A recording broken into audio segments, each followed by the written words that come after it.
Welcome back to Drum Electric. In this video, we are going to be importing audio files from a memory stick into the SPD-SX. So first thing is first is making sure our export settings are correct on the sample, because the SPD-SX can be really picky on the file type it wants to import. So I'm using Logic on a Mac for this, but you don't have to. You can use whatever software you want with whatever computer you want. Here's our sample. It's just a clap and it sounds like this. Wonderful.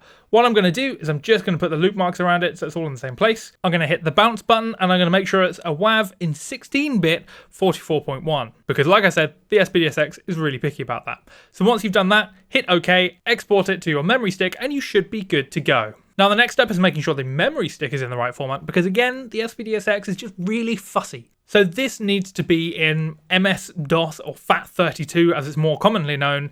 As you can see, mine is that. It's an 8GB memory stick, but you can use pretty much whichever one you want. The memory stick is now ready, so plug it into the back of your SPD-SX into the USB memory slot.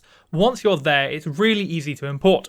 So you just head into Menu, go down to Utility, and then down to Wave Import, hit Enter, and then there you can see there's the clap one that I just exported. To import it, you need to hit the plus button and then hit enter.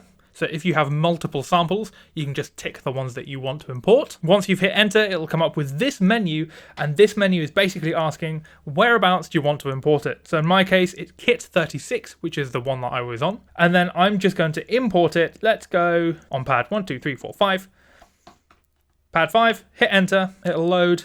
All done, completed, then hit enter again, it'll take you back to that kit, and then just to check that it's there, I'm going to go menu, pad, and then I'm going to go all the way over to pad 5, and there's the clap that we just imported. And that is how you import an audio file from a memory stick into the SPD-SX. If you have any questions, please feel free to comment them down below, or shoot me a message on any of the social medias, and I hope you have a wonderful day.